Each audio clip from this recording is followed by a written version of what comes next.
So we're here in this ad account, and get used to this view because this is going to be your new best friend, Facebook Ad Manager. You're going to hate it, but you're also going to love it because it's going to make you so much cash. So this is the view that you see right when you get here. And you can see that Facebook Ad Manager breaks down data into 3 different levels. There are campaigns, which is going to be an organization of ad sets, which are going to be the audiences or the people that you're actually targeting, and then ads, which are the particular advertisements, your creative plus whatever captions, etc., that you're actually be showing to each audience, right? So from the most granular level, it's the advertisements that you're showing, and then it's going to be the people that you're going to show these advertisements to, and then campaigns is a collection of the people plus the ads that you're showing them. And this is just sort of an organizational structure. And also there's a lot of tricks that you need to know about optimizing Facebook.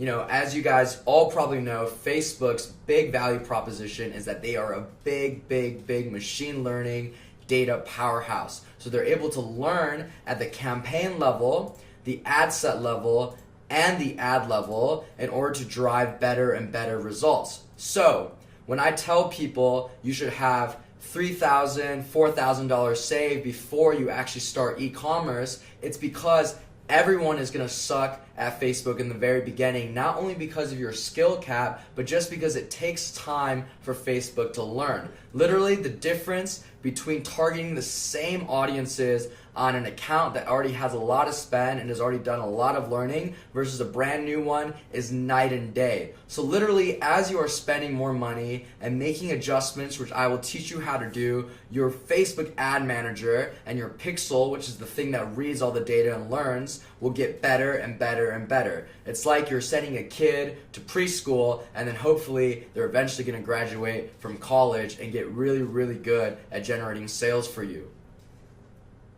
So you guys can see right here, I've already gone ahead and plugged in the creatives that we've made, and there's going to be a carousel, a slideshow, and a still image. And again, everything I'm teaching you guys in this video is how I would recommend a beginner start off in the ad account.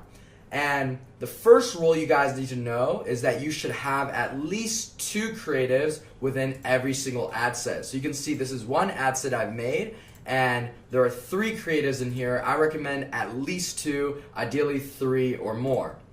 One golden rule you guys should always keep with you is that at the ad set level, the budget needs to be enough to support $5 per ad copy or creative that you're running, right? So in this case, we have 3 creatives. So the minimum budget at the ad set level is going to be $15. For all of those people out there that are advertising, hey, you can spend $5 a day on Facebook and start making a bunch of money, that is a load of malarkey. Maybe it would have worked years and years ago, but in today's competitive environment where Facebook needs to learn even more than before, and just because you need data to actually make decisions so you're not shooting in the dark, you need at least $5 per ad copy. So the minimum ad set budget would be $10 if you're using 2 creatives. In this case, we're using 3 creatives, so it's going to be $15.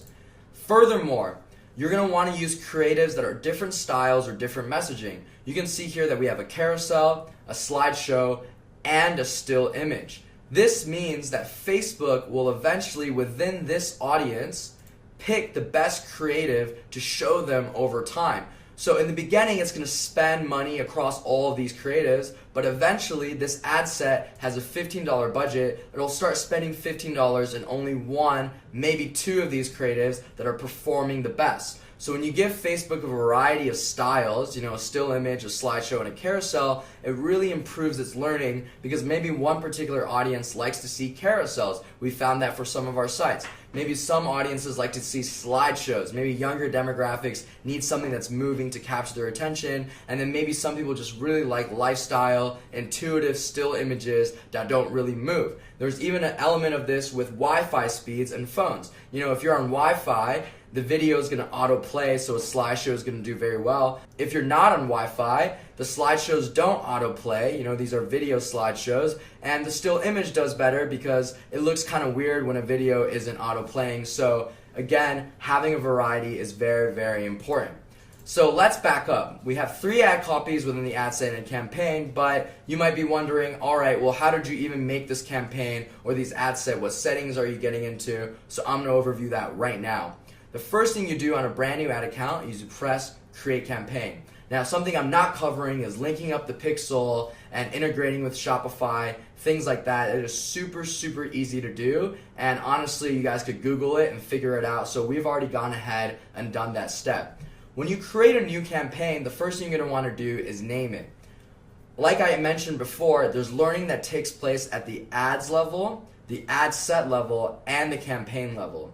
So what I really recommend doing is geo-fencing your campaigns in the beginning. So everything that we're going to be running in the United States, and you should always start off in the United States because that's where you're going to get the best data that you can then leverage for other foreign countries, which we'll cover at a later point. But right now, you want to start in the United States. So we're just going to call this campaign USA, which I've already done right here. So let's just say it's called USA.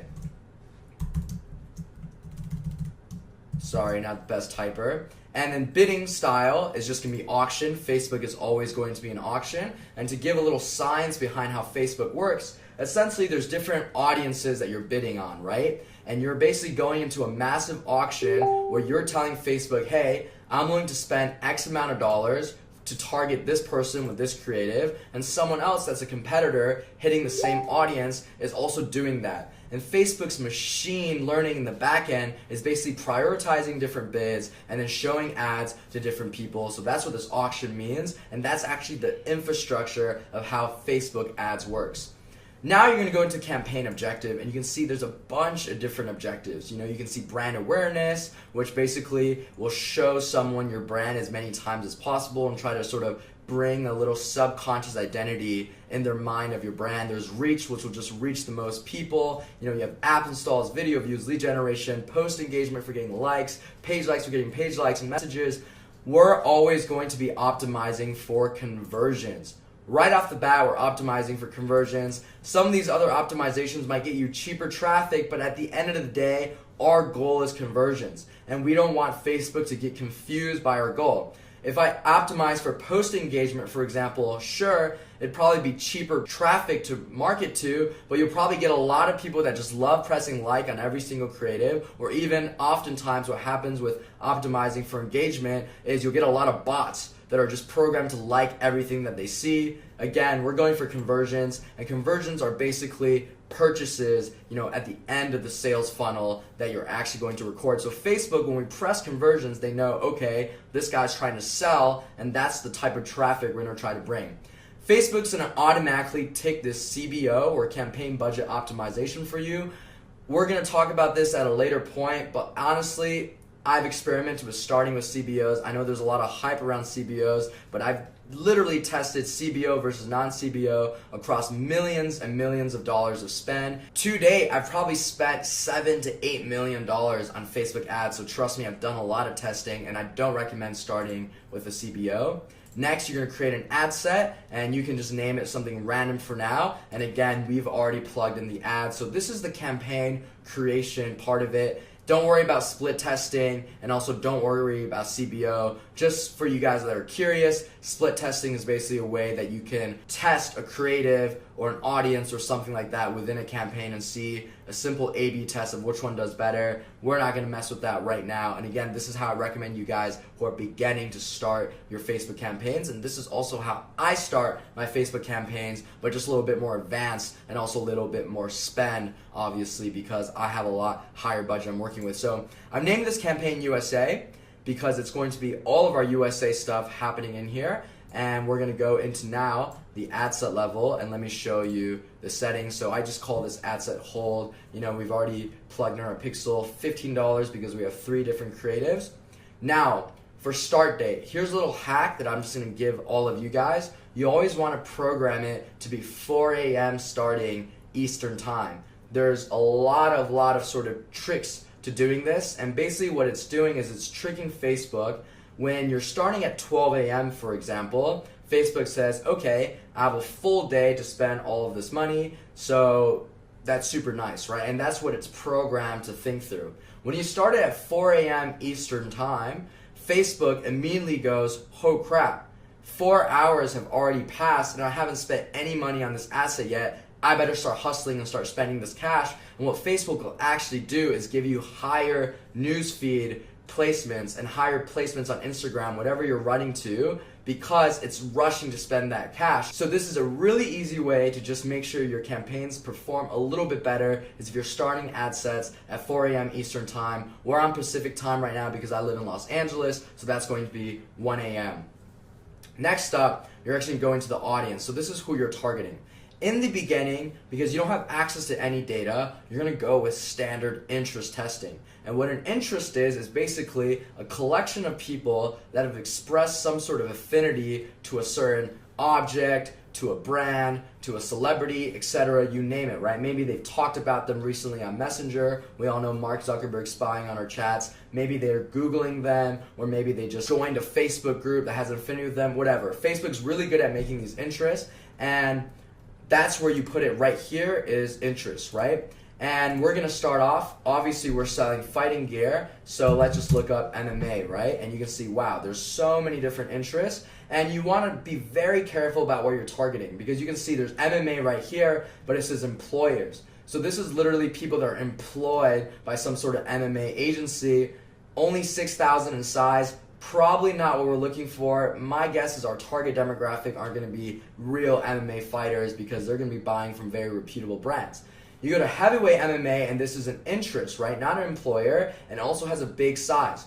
The rule of thumb for audience size is you want to make sure audiences are at least 200,000 in size, and the reason for that is because that's the way you can minimize your cost and also make sure you have scaling potential. An extreme example is, let's say your audience size is 1,000 people. You know, if you show your ad to 1,000 people and it's doing really well, it doesn't really matter because you can't scale it anymore. The audience is very, very limited. You just end up showing your ad over and over again to the same people, and the smaller your audience size is, the more costly it is to advertise on Facebook. So let's go with heavyweight MMA, 16.8 million people in the world that are interested. We're gonna click right here. And a hack you wanna do is just name your ad set, the interest, so then you know what each ad set is targeting at the campaign level when you're looking into Ad Manager. Now we're going to look at the age and the gender. In the beginning, you're not going to want to segment by age at all. Again, Facebook is very, very smart. And I found that the times you let Facebook do the learning on its own with little guidance is actually sometimes when it performs the best. And in the beginning, you really don't know what age groups you're targeting. And you might be thinking, Kevin, there's no way someone above the age of 60 is interested in MMA. And guess what? That's probably true. But when you don't put these guardrails in, when you don't exclude age groups, what Facebook does is it will start allocating the budget precisely in the right amounts to each pocket. So maybe above the age of 60, only 1% of people are interested in MMA. But what Facebook will do is it'll also spend a very minimum of budget, but it'll still hit those people in the 60 plus range that are interested in MMA heavyweight. So you want to leave this open. The only thing I recommend segmenting by in the very beginning is gender, if you know your store is going to be a gender product. So if you're selling dresses, for example, you know, I'm very, very open-minded, but chances are people that are buying dresses are going to be women, right? So you're going to want to segment by women if you're selling a female-oriented product. In this case, all of these products that we've sourced on the MMA store is going to be male products, right? They're all male accessories and gear, so we're only going to be targeting men. That's the only sort of segmenting you're going to do at this point, aside from interest. Then you're going to go down. For placements, you can go to edit placements and you can see, wow, there's a bunch of different placements that Facebook owns, and guess what works the best? In 2019, 2020, what I found works the best is still going with automatic placements and letting Facebook do the thinking for you. And what will end up happening is they usually show it to Facebook mobile feed and also Instagram. These are sort of the highest converting traffic sources, but hey, you never know, your niche might be a little different, so you want to give it automatic, and Facebook will spend a little bit of money in each of these pockets and then finally determine where to shovel the rest of the cash. We're obviously going to be optimizing for conversions, right? We're not optimizing for anything else. And also, we're going to be doing 7 days click or 1 day view. And this is the best setting. I've tested all of these settings. This is the best setting for dropshipping because what it's saying is basically we're going to look for people that have clicked within the past 7 days or view the products in the past 1 day, or gone to the page in the past 1 day, right? And this is especially effective because it lets you capture people that are clicking in a long-term window, as well as your impulse buyers, who are people that view the ad in the past 1 day. And I will tell you right now, in general, dropshipping is going to be an impulse buyer's game, right? You're really getting people that are just really, really on the edge of buying, and then you're gonna hit them with the sale or some sort of really engaging ad and tip them over the edge. And cost controls, don't worry about that right now. This is something that happens when your ad account has become a little bit more mature, and this is sort of called manual bidding, if you've heard of that. And what it does is it sort of lets you guide how much Facebook should spend. So you might be thinking, hey Kevin, shouldn't I just put this at a very low number and I'll get very, very cheap cost? That's not how it works. You can try it and it just won't end up spending. In the beginning, your goal is for Facebook to spend as much as possible, unconstrained, to learn. So we're not gonna put any cost controls in, and there you go. This is the ad set settings that we're gonna keep throughout this initial launch, and the only thing we're gonna be changing every time is heavyweight MMA. So, we're gonna hit publish because we're ready to go with this ad set. Now, something stupid that people do is every single time they want to create another ad set, they'll click create and put all these settings in all over again. That is not the move. Because we're keeping these settings uniform, right, which is going to be the time that it's starting and also auto placements, 7 days click, or 1 day view, right, then what we're gonna do is just duplicate it because it'll actually duplicate all the settings, and the only thing we're gonna change now, again, is interest. So, what is the next interest that people in MMA might be interested in? Well, let's just look up MMA, and lightweight MMA seems to be a good option. And you might be wondering, Kevin, surely people interested in lightweight MMA are also interested in heavyweight MMA. Aren't you self-competing? That is very true, but just to tell you guys, self-competition really isn't a problem until you're running an overall Facebook budget of around $10,000 or more. Look at it. Lightweight MMA has 10 million people. The other one had like 16 million people. Sure, there's going to be overlap, but the odds that you hit someone overlapping is very, very low given the small budget that we're running. And also the odds that these ad sets are going to interfere with each other's performance is, again, very, very low.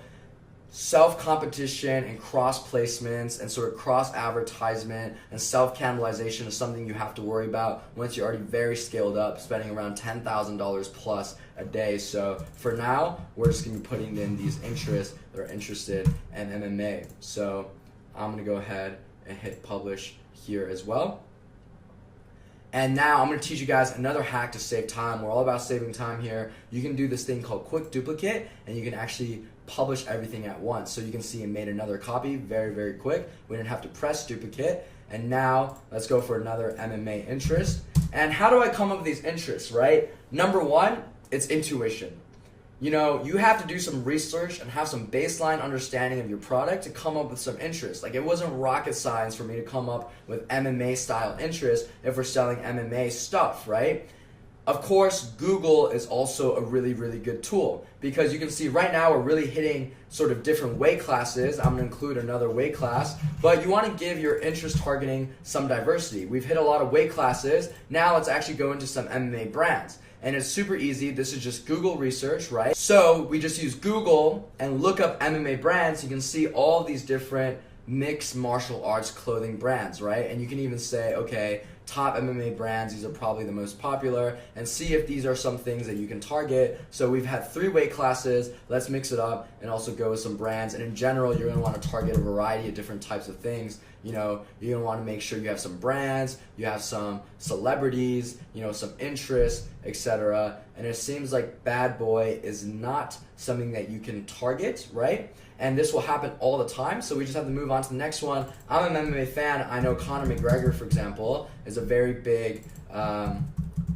fighter, and there you go. There is Conor McGregor. Well, I spelled him wrong, and here I am saying I'm a big fan, and that's going to be another interest. And, let's see if there's other fighters. So, we have 3 weight classes. Let's also do sort of 3 fighters. Nate Diaz, right? That's a pretty big MMA fighter. I actually watched him defeat Anthony Pettis live, and that was a crazy, crazy fight for you fight fans out there. And then let's also go with, let's just say Khabib, right? He's the one that actually defeated Conor. Not a big fan of him because I'm a big Conor McGregor fan, but for all you Khabib fans out there, he's a great fighter. And bam, right? We can now, you can see this, publish all of these at one point. So, I have right now 6 ad sets. That means I'm spending $90. We're prepared to spend $90 tomorrow, right? How much money you want to spend day to day is completely up to you, right? Just know that you have to think about spend in a very different way than sort of buying other things. When you spend money on Facebook, there's economies of scale, meaning the more money you're spending, the more Facebook is learning. Obviously, there's an inverse to this, which is, if your website is crap and your creatives are crap, spending a lot of money isn't really worthwhile because you don't even know if you're getting good traffic. You don't really know if the results are indicative of your website is bad, or is it your targeting is bad, or is your creative is bad. When you're very, very confident that your website is pretty good, and you're very, very confident that your creatives are also pretty good, then don't be afraid to sort of spend a little bit more. For you beginners right now, I recommend spending on day one probably 6 ad sets, right? And that's $90. For those of you guys that want a little bit more aggressive a start, I would say you could go up to 10 and then get yourself really, really diverse, right? So we have 3 celebrities, we have 3 weight classes. Now, I'm gonna do sort of some martial arts styles, right? So I'm just gonna add in additional ad sets and bring this up to 10. So, I know, for example, Muay Thai is something that is a fighting style, and maybe people interested in these products would like Muay Thai. And again, I'm guessing for these, right? I'm using intuition, I'm using Google. I actually don't like a lot of those interest explorer or niche finder sort of tools out there. I find that sometimes the best just comes from doing research, and again, it doesn't take that long to come up with some good interest. Maybe some Tai Chi is going to be a good one. And when you don't know what something is, like Tai Chi Chuan, you just Google it. So I'm just going to target Tai Chi Chuan, which is basically the Chinese name for Tai Chi. Chuan means fist in Chinese. And then we're going to quick duplicate again. And, I guess another one that we can do is like Jiu-Jitsu, right? Perfect.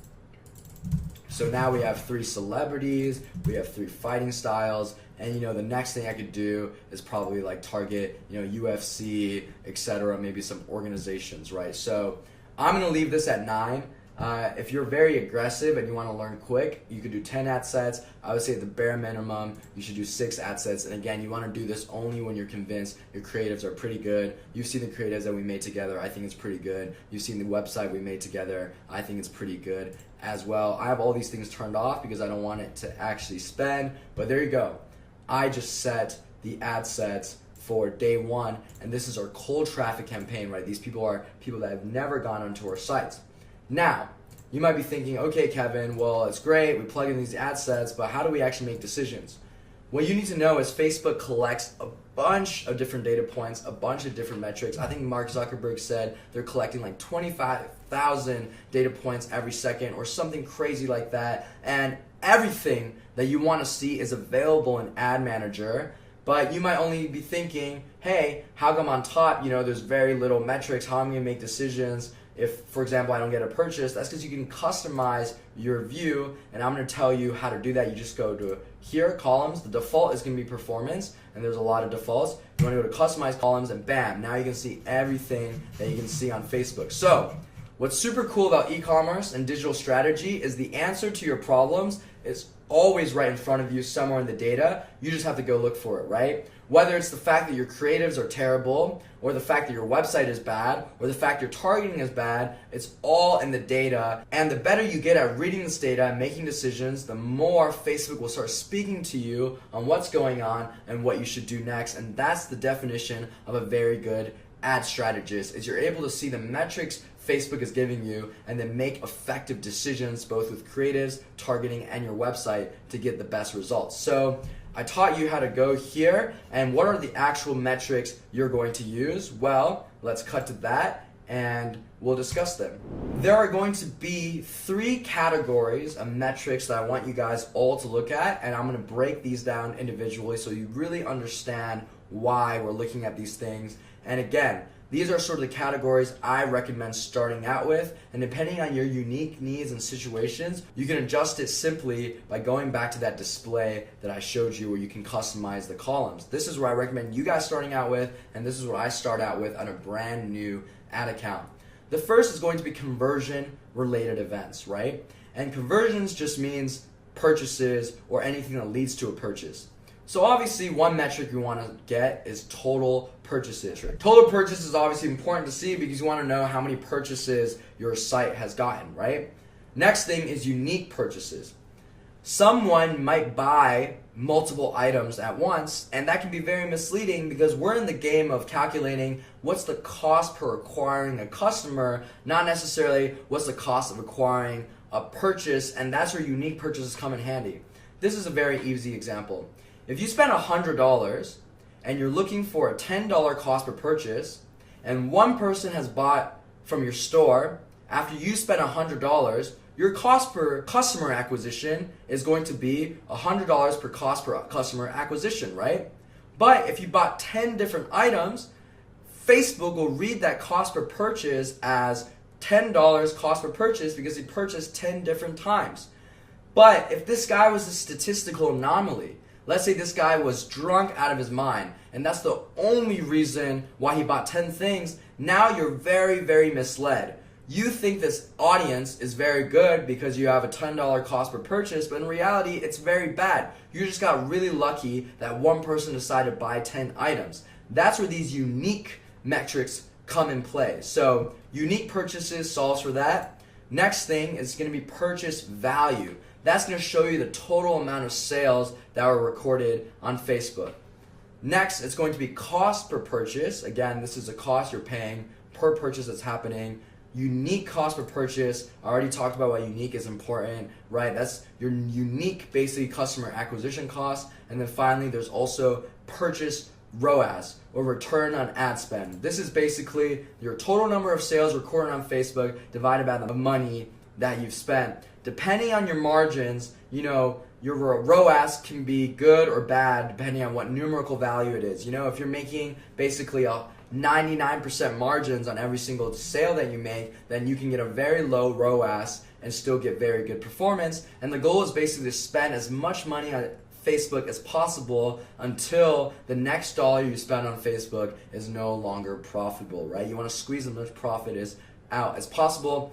I would say in general in the dropshipping space, where I gave you guys that golden rule, 2.5 to 3 times your cost, a good return on ad spend recorded on Facebook Ad Manager is going to be anything that's around like 2.3 plus. Maybe at very high budgets you can get to like a 2.0 and it'll still be very, very high overall profit. You could be spending, let's say, $10,000 a day, and even though your return on ad spend is only 2.0, you're actually making a lot more money than if you're spending $1,000 a day and getting a 3.0 return on ad spend, for example.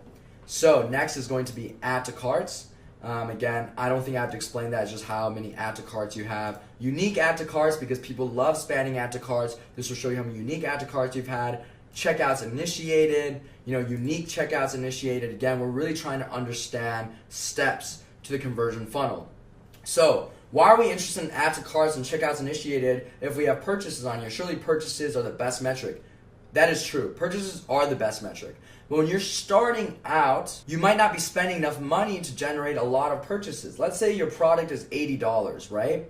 If you've only spent, let's say, $40, chances are you might not have a purchase, but could still be a very good audience. So that's where these metrics come into play. Add to carts and checkout initiated. This one comes to play. So something you should figure out, and you can figure out this after probably spending around $1,000 total on Facebook ads, you can figure out your average ratio of how many unique checkouts initiated there is to unique add to carts to unique cost per purchase.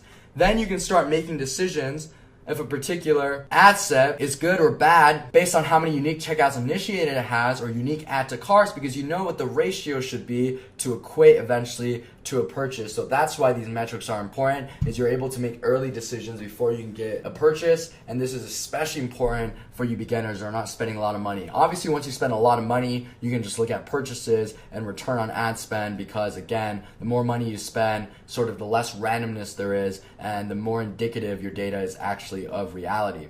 And something I like to point out now too is that Facebook only records 60 to 70% of all the conversion related events that is happening on your business, especially purchases. It under records a lot, because you can think about it, someone might look at your products on their phone, but then actually decide to use their credit card on their computer. I know for myself, I look at a lot of things on my phone, but I still end up buying on my computer. Call me old school. But then Facebook might not track me from looking at the ad on my phone to actually completing the purchase on my computer, and it would assume that I actually didn't convert, even though I did. And this is something you guys will notice very early on. So the moral of the story is, if you see Shopify sales that are higher than your actual Facebook recorded sales, that's not a problem. It just means Facebook is under recording, which it always does. If you see Facebook sales higher than your Shopify sales and there's no refunds going on, then you've got a pixel recording problem, something to get to the bottom of. Next is going to be engagement related events. And the reason why I call this category engagement related events, because these events really describe how engaged your customer is usually with your creative or the advertisement that you're running. One is going to be unique link clicks, right? Again, we're always going for unique. You don't want one guy just clicking on your ad 1,000 times and thinking you're getting good results. Cost per unique link click, right? This is going to be the cost that you're paying for someone to click your ad and get onto your website. Unique CTR, this is your unique link click-through rate. So if you have a link in the ad, then this CTR will give you what percentage of people looking at your ad is actually clicking through. And then unique CTR, which is going to be all, right? There's two options, link click-through rate and all. We include both of them because if you want to add a call to action button, like those shop now buttons that you can create through Facebook Ad Manager, that might not get recorded through link click-through rate, but the all CTR will capture it. And again, over time, you're going to figure out what's a good CTR for you in order to make money, because it's all dependent, right? And this is where I want to do a big disclaimer. All of these things are completely dependent on your niche and your situation. So I hate it when people comment, hey, this is my CTR, this is my cost per purchase, is it good? Well, I don't fucking know. It depends on how expensive your product is. It depends on how much money you're making from your product. It depends on how expensive your audience is to market to. It depends on how expensive your audience is to market to, and it also depends on what your conversion rate is on your website. That all influences your results. I've had some sites with very, very high CTR, meaning people are clicking the shit out of these ads, but no one is actually buying, right? And that just means it's very click-happy traffic. I find this a lot with girls, especially teenage girls. They love clicking on everything. You ladies out there, you love clicking on everything, but you never buy. So even though you have a crazy high CTR, it doesn't mean anything if it actually doesn't convert to a purchase, right? On the inverse, I've had some ad accounts with super, super, super low CTR. This audience barely clicks anything, but the people that do click are actually buying. And even though my CTR is like 1%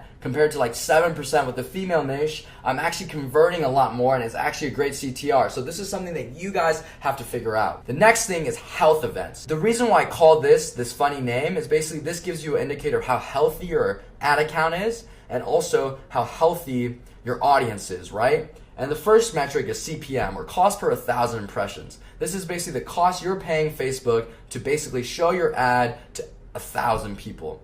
Next is cost per 1,000 people reached. This is basically what Facebook gives you as the potential pool of everyone that you can reach with your advertisements. Now, they look very, very similar, but they're a little bit different. And why we include both of them is because one thing that will happen if you guys are bad merchants, meaning you're not being very proactive with customer support, you're not giving your customers refunds and exchanges, you're selling really, really crappy products, you're not monitoring product quality, you're not monitoring sizing, things like that, is Facebook will throttle your ad account and you'll see your CPMs or your cost per 1,000 people reached skyrocket, usually by 20-30%, which automatically feeds directly into the cost of your business. And this is a good way of sort of making sure that things are all healthy. Also, you'll find around holiday areas, Black Friday, etc., where everyone's trying to dump their budget, especially in the fourth quarter or the end of every single quarter, you'll find CPMs going up because more people are bidding on ads. Furthermore, CPMs give you an impression of how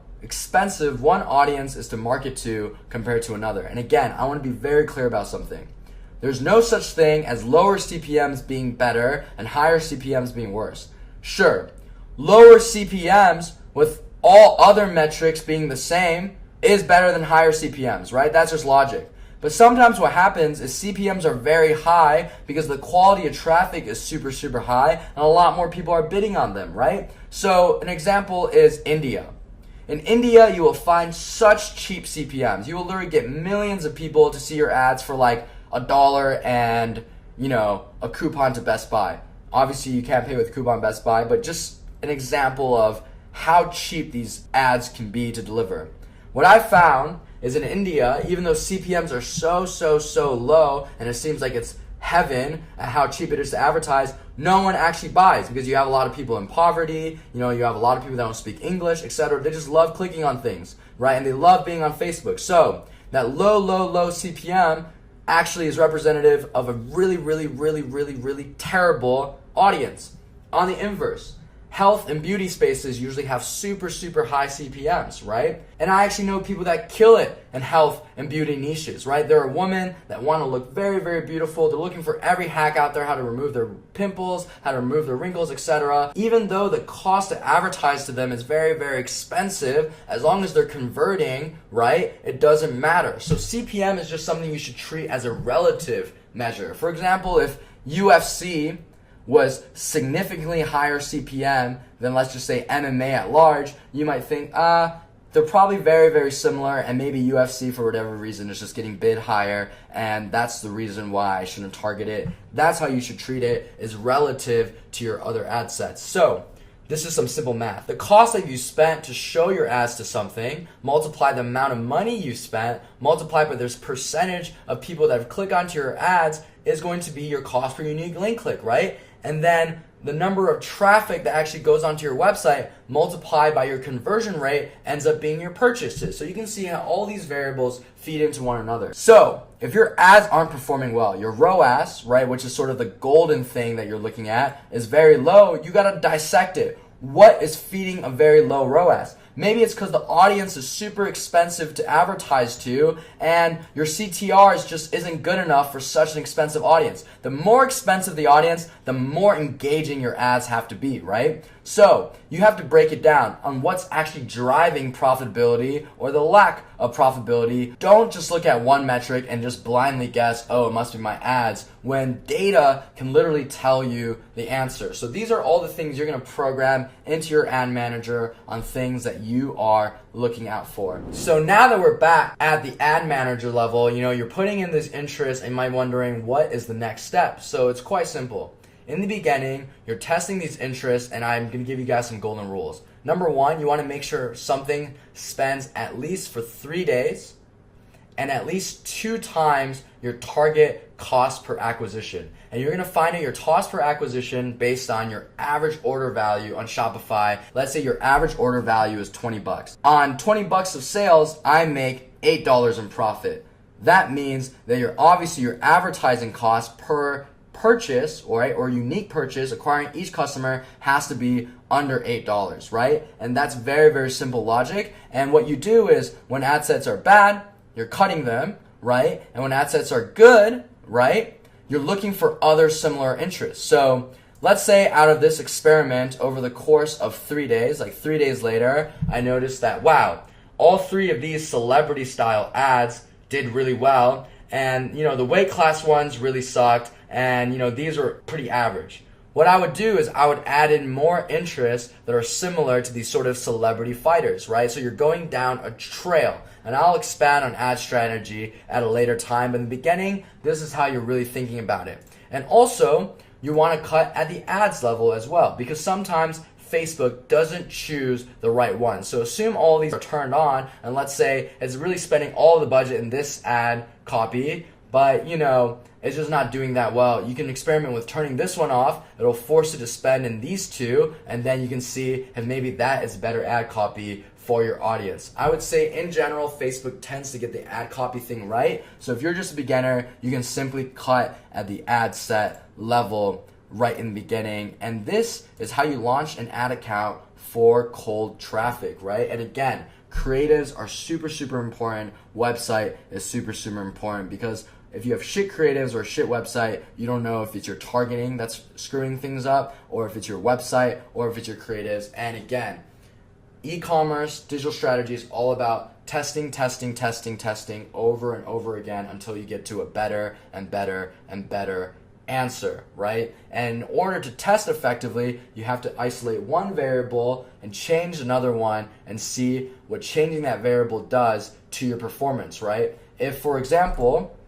I noticed that, hey, all of my ad sets are bad and I had a very, very broad spectrum, chances are my creatives are probably bad, because, it's not very realistic to think all of these different ad sets, like none of them are going to be any bit as good. I would say if you start out with 10 and they're diverse across categories like this and you're getting terrible performance, look at your creatives, look at your website, because those are going to be likely your answer, right? There's only so much fidgeting you can do with ad strategy, and I'll teach you these hacks and these tricks, but there's only so many maneuvers you can do if at the end of the day your creatives and website sucks. Ad strategy is kind of like the cream on top of everything, right?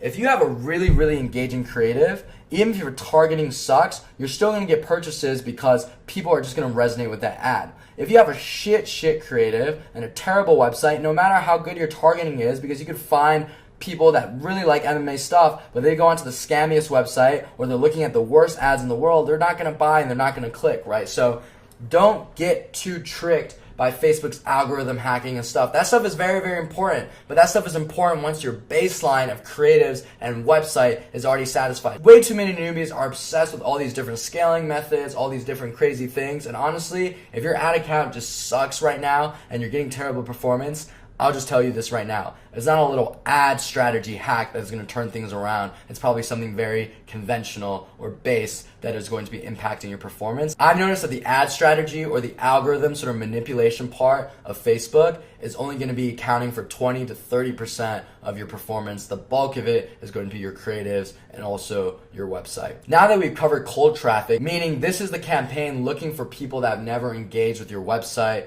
or your creatives before, we're going to also make some retargeting campaigns in order to pick off people that are interested or express interest but really haven't committed to buying, and I'll show you guys how to do that in two ways. The first way to do it is with a custom audience, right? Which is you're actually making an audience on Facebook that represent people that have gone to your website, engaged, expressed interest to your products, but really didn't commit to buying, right? And this is one way to do it within Facebook, and I would say this is how we're usually doing it. I'm going to show you guys another way as well that is a little bit easier and can also be very dynamic. But a custom audience on Facebook is essentially an audience that you create from a file or from events on your website. You can make, for example, an audience of people that have purchased, an audience of people that have added to cart but didn't purchase, and we're just going to go right over here to actually do that. So I always like to keep my retarget campaign separate from my cold traffic campaign, because again, there's learning at the campaign level, and I really want this campaign to get very good at learning how to pick off warm traffic or people that have already expressed a degree of interest. And again, we're always going to be optimizing for conversions. I've optimized for a lot of different things before. One thing I've only optimized on other than conversions is engagement, and that's when you want your ad to sort of have a bunch of likes, because sometimes people like ads that have a bunch of likes and it adds a little trust factor, and it's really cheap to do that. But honestly, I usually end up optimizing for conversions anyways, and if you're spending a lot of money on a conversion campaign, you're going to get likes. So we're going to call this one 7-day retarget, which is the retarget window I recommend you guys starting out with. And again, you have to do some testing on what's the best windows. I found that this one, almost 90% of my stores, this is the best option, the best window, and we're going to call this ad retargeting ad. I'm not going to actually make a retargeting creative for you guys. The theory is the same, Usually what works well with a retarget is going to be like a discount code. So you can sort of make a creative. I've already showed you how to make creatives that features a discount code. That's something for you guys to figure out. I'm not going to do that. I'll teach you how to set up the targeting though. So again, we're going to go for purchase, of course. And I also want to clear something else up. A lot of people are advocating for this method where you're optimizing for add to carts in the beginning because, it's hard to get purchases. I completely disagree with that. I've also spent a lot of money testing that theory. What I found is when you optimize for add to carts or view content being when someone checks out products on your website, you're actually tricking the algorithm to do something fundamentally different from purchases, because there's a lot of people that like to window shop online and just look at things because they're bored or they're high or whatever, and they actually never buy. And you're going to start tricking your algorithm into getting people that like browsing or like adding to cart and not buying. I always start off with purchases. The only times I haven't started off with purchase right from the get-go is I'm selling something really high ticket, and I mean like $1,000 average order value or plus, because then it's so hard to get data that you have to optimize for other things. And usually people that are adding to cart for really high ticket items are actually realistic buyers. But for anything under like $1,000 in price, you should still optimize for purchases. People might tell you differently. That's just my advice to you. And again, we're going to be setting this time for 4 a.m. Actually 1 a.m. because 4 a.m. Eastern time. You want to make sure that your retarget budget every day, this is the golden ratio that works for me, is going to be 10% of your cold traffic budget. And this is something you're going to experiment with fluctuating. Maybe you can get as high as 20% on some sites, but I would say for more than half of my sites, it's 10% that I keep it at for a very, very good return. Not anything lower, not anything higher. Some sites I do get it up to like 20% and it's still profitable. That's something for you to experiment with. But right off the bat, just make it 10%. So if I have 9 ad sets and they're spending $15 per ad sets, you guys do the math in your head. I'm going to use a calculator. 9 ad sets times $15, that's going to be $135, right? So $135, and we're trying to spend 10%. I'm gonna be a little aggressive. I'm gonna put 14, 13.5, 14, same thing. Now we're gonna create a custom audience. And this is going to be where you create audiences on Facebook. Lookalike audiences, I'll cover at a later time. You can Google them, you'll know what they are. They're very, very powerful, but you can't really leverage them until you have a lot more recorded purchases and conversion events. We're gonna make this custom audience. And you can see, wow, there's so many different things you can already target, right? You can target people like your followers on Instagram. You can target a customer list, right? If you get emails from people, you can target people from activity, people that watch certain percentages of videos. We're obviously gonna go to the website. So something I just realized is that Facebook recently had an update. This probably took place a few weeks ago because last I checked, it wasn't this way. Obviously, I haven't made a retarget in a while. We already have active retargets running. But if you don't see the same options that I see right here when we get to pick the audiences, that means that your pixel has yet to record these audiences and they won't let you target them. In the past, you were still able to do this, but that's no worries. Something for you guys to know about Facebook Ad Manager is that it's going to be different from person to person because Facebook does updates on a rolling basis. So they'll update some ad accounts first, sort of see how the update impacts them, and then other ad accounts later. So ad managers can be completely different from person to person, and that's just something for you guys to get used to. And obviously, we're trying to build a custom audience of people that have expressed interest in our products, are just on the edge of buying but haven't committed to buying. And don't freak out because you guys can't even run a 7-day retarget until it's been 7 days of traffic on your website. So obviously, we're gonna find people that are gonna be viewing content. View content is basically someone that's clicked onto the product page of your website. So page views when someone clicks on the link of your ad, goes to the landing page, and view content is a step further in the conversion process where they've actually clicked into a product and went to go examine the product. So someone that's viewed content in the past 7 days, it is a 7-day retarget. And again, this is the magical formula that I use most often. So I'm giving this to you guys for absolutely free. And we're gonna include more people, right? View content in the past 7 days, obviously add to cart in the past 7 days. We're also going to include people that have initiated checkout in the past 7 days. These are the 3 main conversion events that we're going to include, and we're going to exclude people that have purchased because we don't want them to get pissed off seeing a discount code after they've already bought, and that's usually the creative that works best for retargeting as some sort of discount code that they can actually enter in the website. We'll call this audience 7-day retarget. Remember what you're naming these audiences because now we can use this audience over and over again and it'll be people that have viewed content or added to cart or initiated checkout in the past 7 days but haven't purchased. And obviously we want to exclude all purchasers in the past 180 days, which is the maximum amount that you can set on Facebook. Hope the logic of this makes a lot of sense. We're going to create that audience.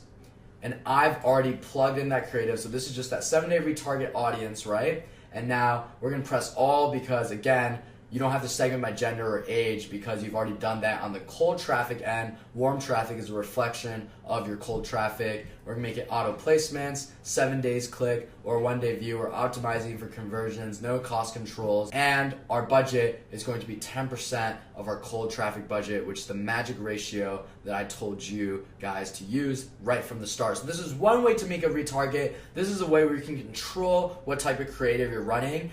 Obviously, if you get very, very good at e-commerce, what you can do is find like a custom message for people that page viewed, find a custom message for people that view content, custom message for someone that added to cart, get really granular with your retarget. But this is sort of a catch-all that works really, really well, and I still use this on the majority of my website. So this is one way of making a retarget. Let me show you another way. You're going to want to download an app called Shopify Pixel App and Facebook Audience Builder. You can Google it. You can also find it in the App Store on Shopify. And this is going to make retargeting really, really easy and something called a dynamic product retarget. So I'm gonna go ahead and approve the charge. You'll see it's only $24.95 per month. I think it's pretty effective, especially in the beginning when you don't want to make your own retargeting creative. And I'm gonna go ahead and approve the charge. All right, so this is what Shopify will look like. You're gonna want to make sure you select the right pixel. You can copy and paste your pixel ID in here. There's something called Ninja Mode that they offer, which essentially speeds up your checkout process and also make sure that pixel events are firing fast. You just copy and paste this into settings and checkout on Shopify. I'm not gonna do that.